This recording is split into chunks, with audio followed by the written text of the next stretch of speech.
கன்னியாகுமரி மாவட்டத்தில் கடலின் நடுவில் அமைந்திருக்கும் திருவள்ளுவர் சிலையில் இருந்து விவேகானந்தர் பாறைக்கு இப்படகு மூலமே செல்ல முடிந்தது.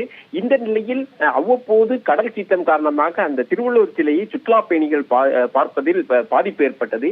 இதைத் தொடர்ந்து அந்த பகுதியில் பாலம் அமைக்கப்பட வேண்டும் என்ற கோரிக்கை நீண்ட நாள் கோரிக்கையாக இருந்து வந்த நிலையில் அங்கு 37 கோடி ரூபாய் மதிப்பில் அங்கு 77 மீட்டர் நீளமும் 10 மீட்டர் அகலமும் கொண்டதாக இந்த கண்ணாடி பாலம் அமைக்கப்பட்டது. நவீன தொழில்நுட்பம், கடல் அரிப்பு, கடல் சீற்றத்தின் வேகம் ஆகியவற்றை தாங்கும் வகையில் வடிவமைக்கப்பட்ட இந்த கண்ணாடி பாலம் இன்று திறப்பு விழா நடப்பதாக அறிவிக்கப்பட்டிருந்தது. இதற்காக தூத்துக்குடி நிகழ்ச்சியை முடித்து கார் மூலமாக முதல்வர் மு.க.ஸ்டாலின் கன்னியாகுமரி மாவட்டத்திற்கு வந்தார். அங்கு சுற்றுலா மாளிகையில் ஓய்வெடுத்த பின் அவர் அங்கிருந்து கார் மூலம் படகு சவாரி நடக்கும் அந்த இடத்திற்கு வந்தார். படகு தளத்திற்கு வந்து அங்கிருந்து படகு மூலம் அவர் கடலிற்கு சென்று அந்த கடலில் அமைக்கப்பட்டுள்ள கண்ணாடி அந்த மேம்பாலம் அந்த பாலத்தை பார்வையிட்டார். தொடர்ந்து அந்த பகுதியில் அங்கு திறப்பு விழா நிகழ்ச்சி நடக்க இருக்கிறது. அங்கு முதல்வரோடு வந்த ஏவாவேலு மற்றும் அமைச்சர் தெங்கம் தென்னரசு உட்பட பல்வேறு அமைச்சர்கள் உடன் இருக்கிறார்கள். அங்கு அவருக்கு வரவேற்புகள் அளிக்கப்பட்டு வருகின்றன.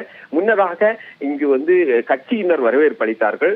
தொடர்ந்து தற்போது கடல் நடுவே அமைந்திருக்கும் அந்த கண்ணாடி பாலம் அமைக்கப்பட்டிருக்கும் அந்த பகுதியில் திறப்பு விழா நடக்கும் அந்த இடத்தில் முதல்வர் இருக்கும் அந்த நிகழ்ச்சிகளை தான் நம்ம பார்த்துக் கொண்டிருக்கிறோம்.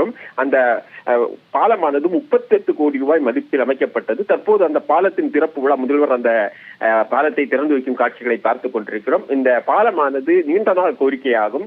25 ஆண்டு இந்த திருவள்ளுவர் சிலை அமைக்கப்பட்டு 25 ஆண்டுகள் ஆகிறது. 25 ஆண்டு வெள்ளி விழா கொண்டாட்டத்தின் போது இந்த பாலம் இங்கு திறப்பு விழா கண்டிருக்கிறது. இந்த பாலமானது புத்தாண்டு 1ஆம் தேதி முதல் மக்கள் பயன்பாட்டிற்கு வர இருக்கிறது. தற்போது அந்த பாலத்தை திறந்து வைத்து முதல்வர் புகைப்படம் எடுத்துக்கொள்ளும் அந்த காட்சிகளைத்தான் நாம் பார்த்துக் கொண்டிருக்கிறோம். துணை முதல்வர் உதயநிதி ஸ்டாலின் உட்பட பல்வேறு அமைச்சர்கள், திமுக பிரபலங்கள் இந்த நிகழ்ச்சியில் கலந்து கொண்டிருக்கிறார்கள். இந்த பாலத்தின் திறப்பு விழா தொடர்ந்து நடைபெற்று வருகிறது. இந்த கண்ணாடி பாலம் திறப்பு விழாவை முன்னிட்டு பல இங்கு 2500க்கும் மேற்பட்ட போலீசார் பாதுகாப்பு பணியில் ஈடுபட்டிருக்கிறார்கள். தற்போது சுற்றுலா பயணிகள் அங்கு அனுமதிக்கப்படவில்லை. இன்று கண்ணாடி பாலம் திறப்பு விழா நிகழ்ச்சிக்காக முதல்வர் வந்திருக்கும் காரணத்தினால் இங்கு சுற்றுலா பயணிகள் அனுமதிக்கப்படவில்லை.